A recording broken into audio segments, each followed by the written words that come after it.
happy and you're here, clap your hands. If you're happy and you're here, clap your hands. If you're happy and you're here and you really want to learn, if you're happy and you're here, clap your hands. Great! Now, did your classmates clap their hands? That is good because that means that all of you are present for today's attendance. Okay, now I will be reminding you of our classroom rules. First is to stop talking and playing while the teacher is talking in front. Second is look at the teacher, especially during discussions. And lastly, listen to the teacher, especially during giving instructions. Okay, understood? Very good. Next. Now, did I give you an assignment yesterday? And if so, kindly please bring it up because we will check it. Okay, let us all read the directions. 3, 2, 1, read. Draw 3 small notebooks and 2 big notebooks. Color the 3 small notebooks blue and 2 big notebooks red. Okay. Kindly pass your assignments forward because I will be the one who will be checking your assignments. Okay, thank you. Now, who can still remember our topic yesterday? Yes, Rudy. That is correct. Our topic yesterday was all about order of the numbers. Now, if we change the order of the numbers, is the answer still the same? Yes, may you raise your right hand. That is correct. The answer is still the same. Now, can you give me an example of 2 additions with the same answer? Yes, Kalisa. Great example. 3 plus 2 is 5. And 2 plus 3 is still 5. Very good. Even if we change the order of the numbers, the answer is still the same. I am glad, class, that you really have mastered our topic yesterday. Now, do you know Jake and the Neverland Pirates? Do you want to meet them? Okay, it's time to meet Jake and the Neverland Pirates. Let's sing!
Wow, very good. Now, what did Jake and his friends ask you to do?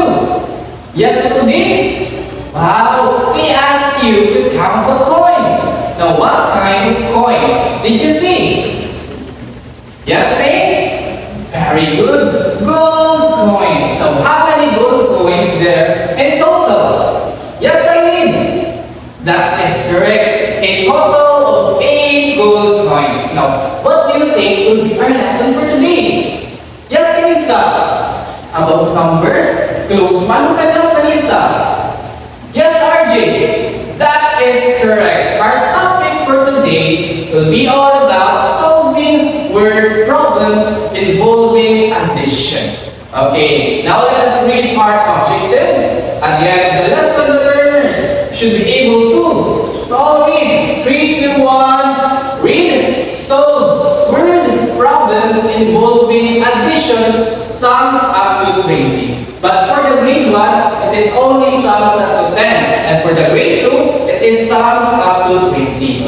Okay. Next is show the value of honesty in solving word problems related to real-life situations. So at the end of this lesson, you will be able to learn the value of honesty. Okay. Next one is draw the objects in the given word problems. So later on, I will be giving opportunities for you to draw objects in the given word problems. Understand? Okay, very good. Do you want to learn? I can hear you. Say it again. Do you want to learn? Alright, wonderful. But before that, I will divide the class into 3 groups per grade level, depending on your learning styles that I have observed from you. Understood? Alright, now we have here the grade 1 and the grade 2. Let's start with the grade 1. For grade 1, group 1, we have Jocelyn, Paul, Larry, and Angela. For group 2, we have Rudy, RJ, Charles, and Richard. For group 3, we have Isa, Pedia, Ayesha, and Marvin. Understood, grade 1? Now you need to stand up and form a circle with your groups. Okay, I will only give you 10 seconds to do that. Ready? Go! 1, 2, 3. Oh, I can hear plenty of noises, everyone. Is it normal? Okay, very good. 9 and 10. Okay, what a very obedient learners. I can see that the grade 1 are now organized and settled down. Okay, so continue doing that and don't stand unless I say so, or if you have any constraints, okay? Because I need to move on to grade 2. Understood? Okay, very good. Now we have here the grade 2. For grade 2, group 1, we have Brian, Leslie, Carla, and Charlize. For group 2, we have Leslie, Jacqueline, Bana, and Ayla. For group 3, we have Tanisa, May, Cyrene, and Dessa. Understood? Alright, just like the grade 1, you need to stand up and form a circle with your group. Okay, I will only give you 10 seconds to do that. Ready? Okay. 1, 2, 3. Don't drop your chairs, okay? 4, 9, and 10. Okay, I can see that the grade 2 are now organized and settled down just like the grade 1. What a very active learners. Thank you, class, for playing. Okay, now it's time for us to play. Are you ready to play? Okay, very good. So we have here an activity. Alright, so I have here the materials. Take it and let's read it all together for grade 1, group 1, group 2, and group 3. For grade 2, group 1, group 2, and group 3. Okay? Now, let's start first with the grade 1, group 1, the visual learners. All together, let's read. Draw the, how do you read this word? Grade 1, of very good objectives in the word problem and solve. What will you do? Very good, grade 1, you need to draw. Now, here's your word problem. Grade 1, okay? Listen carefully. Understood? Alright.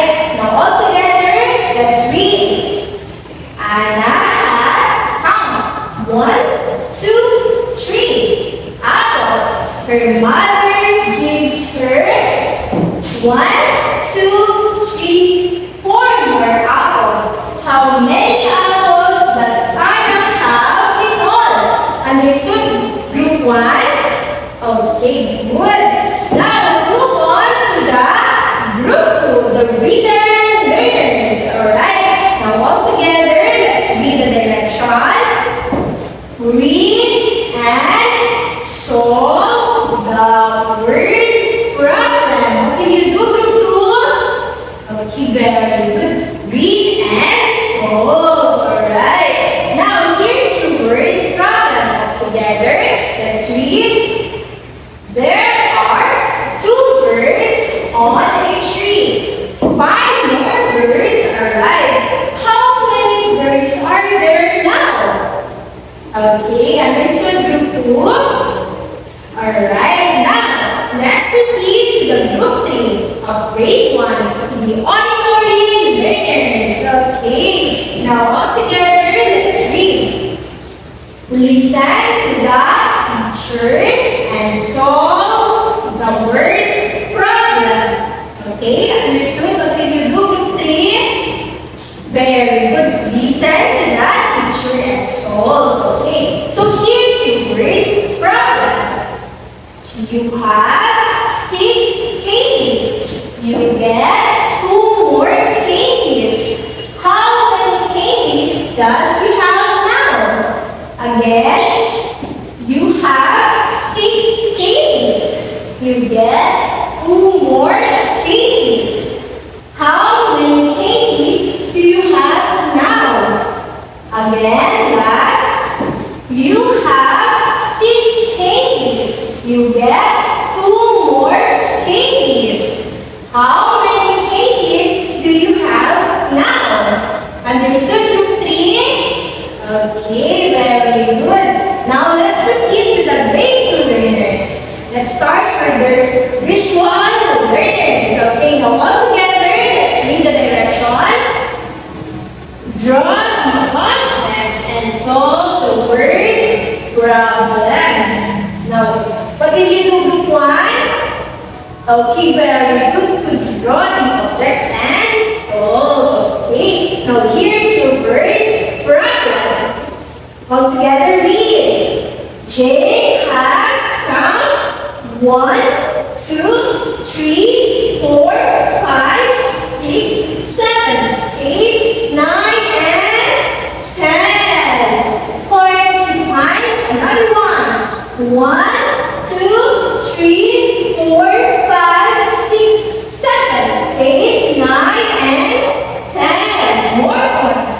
How many points does he have in all? Okay, understood, group 1?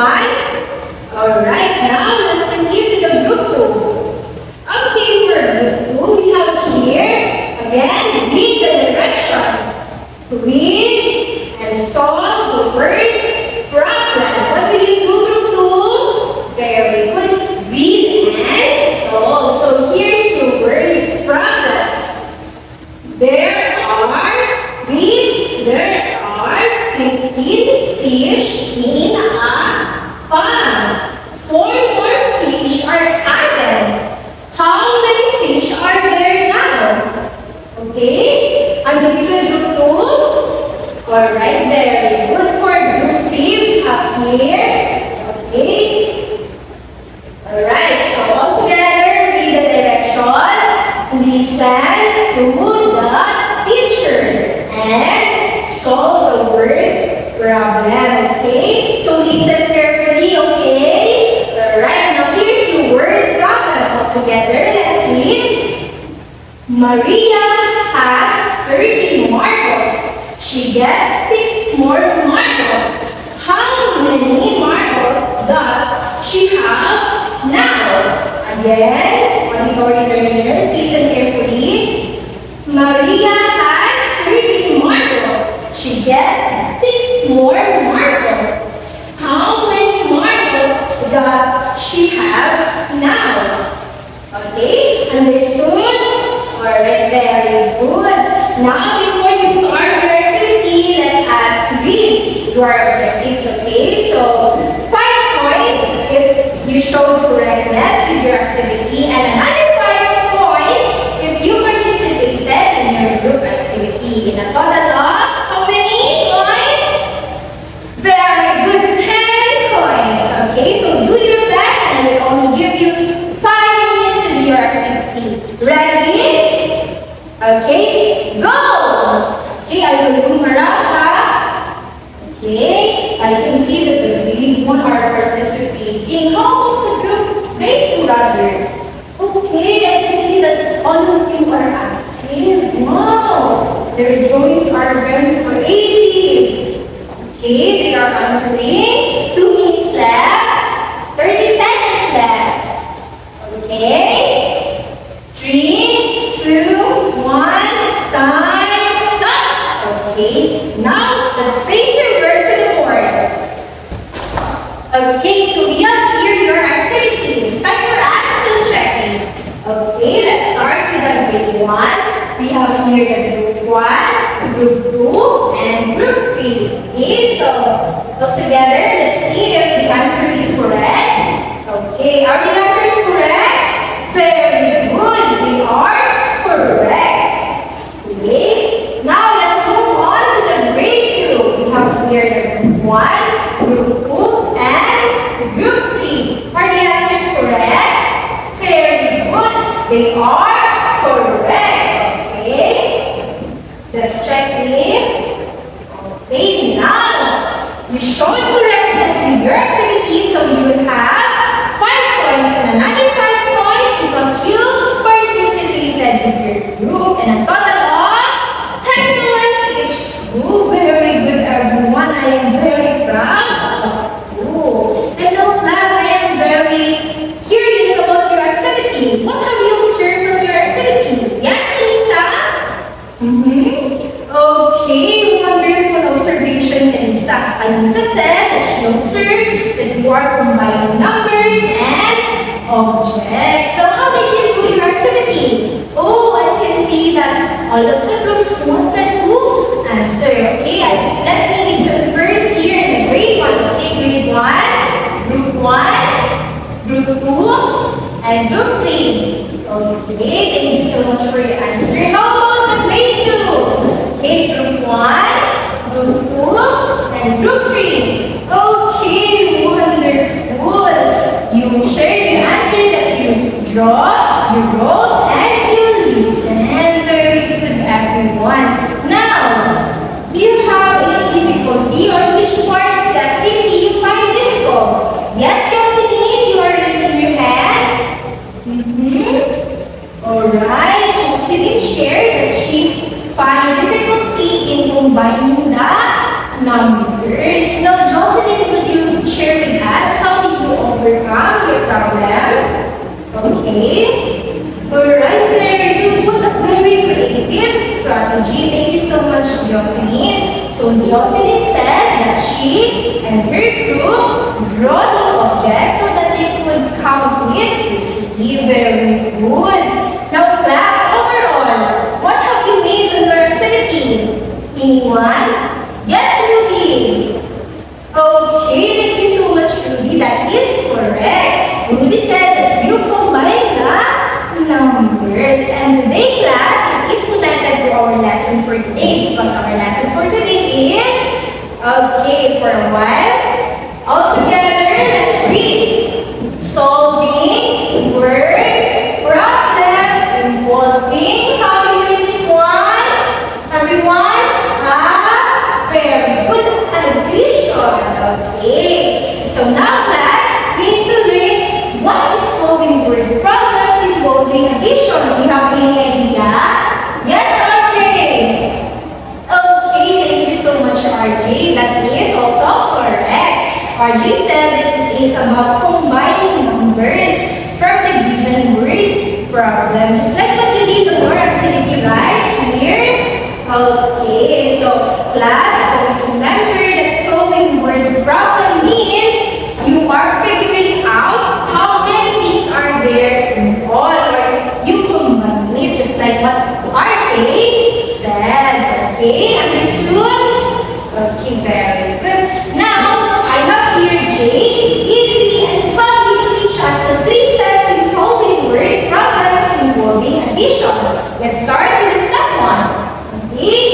have here Jake. Jake, what is the step one?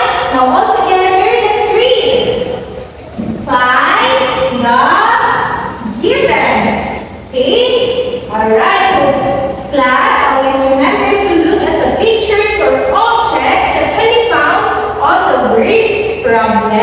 Okay, understood? So we have here an example. I will read it, okay? Jocelyn has 3 apples. Her mother gave her 2 more apples. How many apples does Jocelyn have in all? Can you identify the given? Grade 1? Okay, very good. The number 3. How about the grade 2? Can you identify the given? Very good. The number 2. Now class, always remember the step 1. Find the given. Now, we have here the step 2. Easy, what is the step 2? Everyone, let's read. Okay, for a while. Okay, all together read. Write the equation.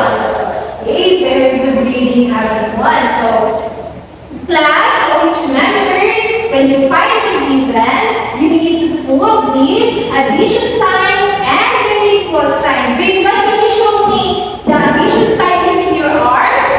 Okay, very good. The grade 1 show like this. Okay, very good. Now, how about the grade 2? Can you show me the equal sign? What a very great moves. They show it like this. Okay. Now, class, always remember to put the addition sign and the equal sign. Understood? Alright. Now, for the step 3, we have here copy. Tell me what is step 3? Okay, so all together, let's read. Write the answer. Okay, class, you need to add the numbers or the given and write how many in all. Understood? Okay, so we have here the example. For grade 1, listen carefully. We will draw a line for you to easily count it, okay? So, let's do it here. First number we have 2. 1, 2. What we need to add or put here? Very good addition sign. And the next one is 3. Okay, so we need to add 1, 2, 3. And we need to put very good equal sign. Okay, for a while, like this. Now, let's count. Ready? 1, 2, 3, 4, and 5. What's the answer? 5. But who would like to write it here on the board? Okay, very good. That is number 5. Now, for the grade 2, listen carefully, okay? We have here the number 11. We will write number 11. 1, 1. We need to put the addition sign and the number, very good, the number 7. And we will put the line here and this serves as the equal sign. Now all together, let's count. 7 plus 1, very good, that is 8. And what will happen on the one here? We'll bring down. So the answer is very good. Okay, let's check your answer if it is correct. Okay, wonderful everyone. Your answers are all correct. And that is the 3 steps in solving word problem involving addition. Now grade 1, what are the 3 steps? Okay, fantastic. How about the grade 2? What are the 3 steps? Okay, wonderful. I am so glad to know that you listened to our lesson for today. And I have here my friend Lucas. Would you like to meet Lucas? Okay, so here's Lucas. And Lucas has so many words problem for all of you. Would you like to try? Okay, who would like to try? Okay, Jocelyn. Here, try answering Lucas. Read and answer. So what's the answer? Number 7, liquid. Okay, very good. It is correct. How about for the grade 1? Would you like to answer? Let's see. Okay, let's move on to the next word problem for a while because he is jumping. Okay, now read and give the answer. Now what's the answer? Very good, that is number 7. That is correct. Wow, class, you did really listen to our topic for today. And that's it for our lesson for today. I think it's time for you to play again. Do you want to play again? Now that we have practiced solving addition problems, we will move on to our next activity. So in this activity, our grade 2 learners will serve as tutors. They will help their grade 1 classmates read the word problems, draw the objects, and find the total number of items. Remember that grade 2 learners, your role is to guide and explain the steps clearly. Grade 1 learners, we should listen carefully and participate actively. So both of you should work together. And please stay in your assigned groups. Each group receive one word problem. So read the direction for group 1. Jocelyn cooked 8 bananas and 7 sweet potatoes. How many cooked food does Jocelyn have in all? So for group 2, Brian took 9 guavas. He added 6 avocados. How many fruits did Brian eat in all? Next is for group 3. Kanisa has 10 oranges and May has 8 apples. How many fruits do they have in all? Okay, so you will be graded using this rubric. Correctness for 10 points. Creativity for 5 points. Participation for 5 points. That gives you a total of 20 points. So do your best and cooperate with your group mates and enjoy the activity. So here are your group tasks. Okay? So for the group 1, group 2, group 3. Okay? So you will begin now and I will only give you 5 minutes to answer this activity. Okay? 5 minutes left. 4 minutes. Okay, group 1, 5 minutes.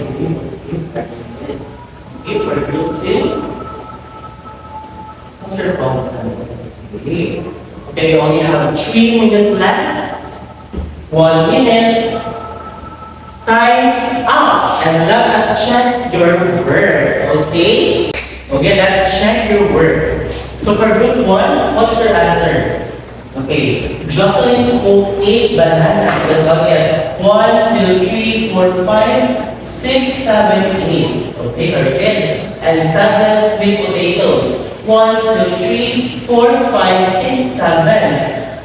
How many cooked food does Jocelyn have in all? What number? 15. Very good. Jocelyn has 15 cooked foods in all. Okay, so for group 2, what is your answer? Brian took 9 guavas and he added 6 avocados. How many fruit did Brian take in all? What's your answer? 15. Very good. Next, for group 3, Kanisa has 10 oranges and May has 8 apples. How many fruits do they have in all? What's your answer?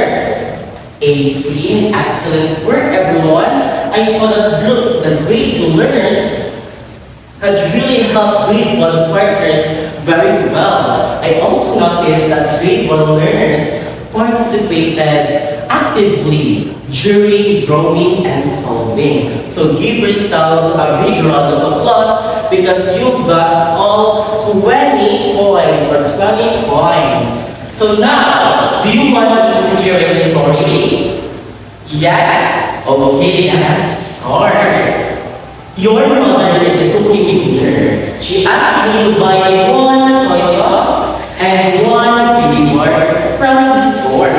You have 20 pesos. At the store, the seller gives you 2 vinegar or 2 soy sauce rather, and 1 vinegar by mistake. He says, thank you for buying active purchase. So when you have the items, you got a unit there are 3 items instead of 2. So what will you do? A, you will give it back, or B, you will not give it back. So what's the correct answer? Okay, letter A. The correct answer is letter A. We should tell the seller that there is an extra item and give it back. Okay? So it is it important that we need to give it back because it's not ours? Yes, very good, because we need to value the word honesty. So is it important that we be honest? Yes or no? Who says yes?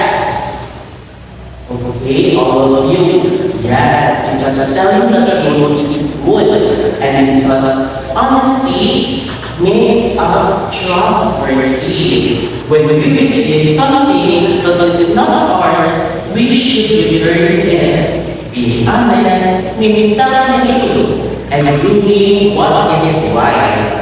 Always remember that the honesty is the best policy. Okay, are you ready for our quiz time? Okay, so for our quiz, we have 2 sets of quiz.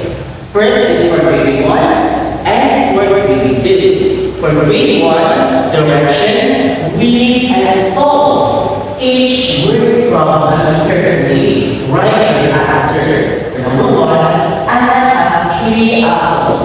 She gets 2 more apples. How many apples does she have in a ball? And lastly, for number 5, there are 6 ducklings. In the ball, 2 more ducklings come over. How many ducks are there in the ball? Okay, so for grade 2, directions, read and solve each word problems carefully. So write your answer in the last space, okay? So number 1, Jake has 14 points.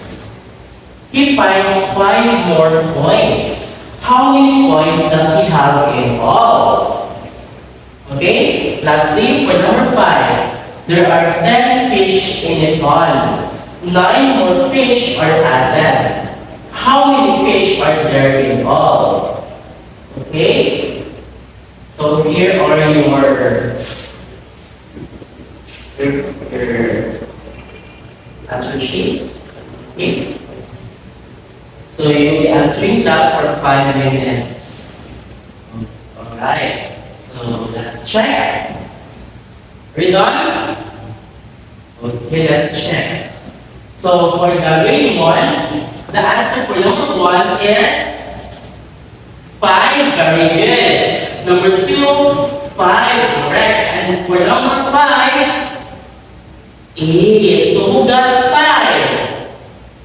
4, 3, 2, 1. Okay, 1. All of you got 5 correct points. Very good. For grade 2, here are the correct answers. For number 1, 14 plus 5 equals 19. Lastly, 10 plus 9 equals 19. Okay, who got 5 points? 4, 3, 2, 1. Okay, everyone got a 5 perfect score. Give yourself a round of applause. For our objectives, solve word problems involving addition with sums up to 20. So did we solve earlier? Yes. Next is show the value of honesty in solving word problems related to real life situations. So did we show the value of honesty in our story? Yes, very good. Lastly, draw the objects in the given word problems. So you draw earlier the different objects which are bananas, apples, avocados, okay? So for our assignment, direction, measure the length of your math book and write it to your notebook, alright? Okay, that's all, and goodbye, Maccabi, grade 1 and grade 2 learners. You may now go home and love your family. Class dismissed.